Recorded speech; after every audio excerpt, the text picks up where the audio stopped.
আপনারা জানেন, যখনই আওয়ামী লীগ নিষিদ্ধ এবং তার রাজনৈতিক ও সাংগঠনিক কার্যক্রম নিষেধাজ্ঞার কথা আসে, তখনই আমাদের এখানে কিছু সুশীল তারা বলেন দলকে নিষিদ্ধ করা গণতান্ত্রিক চর্চার মধ্যে পড়ে না। আমরা সুস্পষ্ট করে বলতে চাই, এবং স্বাধীনতার পরবর্তী সময়ে রাজনৈতিক দল হিসাবে যদি আওয়ামী লীগের কর্মকাণ্ড কর্মসূচিগুলোকে দেখি, তাহলে এটা একটি বিষয় সুস্পষ্ট। বাংলাদেশের স্বাধীনতা সার্বভৌমত্ব এদেশের মাটি ও মানুষের জন্য কখনোই আওয়ামী লীগ রাজনীতি করেনি। আমরা দেখেছি প্রতিবেশী রাষ্ট্রের এজেন্ডা বাস্তবায়নের জন্য আওয়ামী লীগ সব সময় রাজনীতি করে গেছে। বাংলাদেশের ইতিহাসে ৭২ সাল থেকে যখনই একটি বিরোধী দল উঠে আসতেছিল, আওয়ামী লীগ সেই জাসদের উপর গণহত্যা নিপীড়ন করে হাজার হাজার নেতৃবৃন্দকে হত্যা করেছে।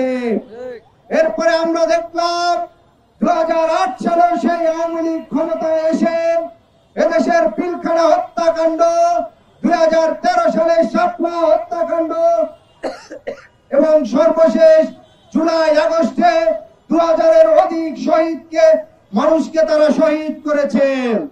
অতএব আওয়ামী লীগের ইতিহাস গণহত্যার ইতিহাস, আওয়ামী লীগের ইতিহাস সন্ত্রাসের ইতিহাস, আওয়ামী লীগের ইতিহাস দেশ বিক্রি করে দিয়ে প্রতিবেশী রাষ্ট্রের স্বার্থ বাস্তবায়ন করার ইতিহাস। অতএব বাংলাদেশের কোন গণতান্ত্রিক দল হিসাবে আওয়ামী লীগের আর কোন রাজনৈতিক করার অধিকার তার থাকতে পারে না। এই সন্ত্রাসী গণহত্যাকারী স্বাধীনতা বিরোধী দল হিসাবে অতি দ্রুত বিচার প্রক্রিয়ার মাধ্যমে আওয়ামী লীগকে নিষিদ্ধ ঘোষণা করতে হবে।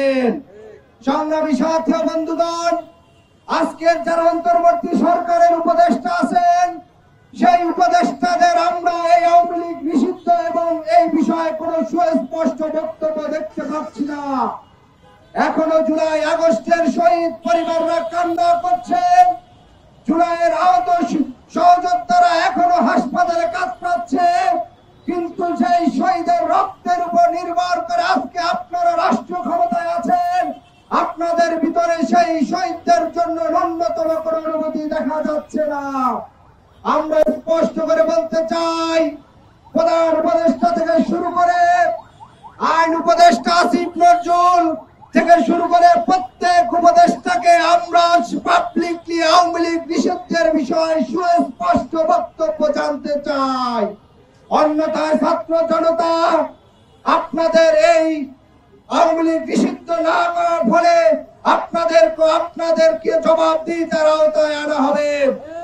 আগামীর বাংলাদেশে কোন গণহত্যার, কোন সন্ত্রাসী কর্মকাণ্ডের কোন জায়গা হবে না।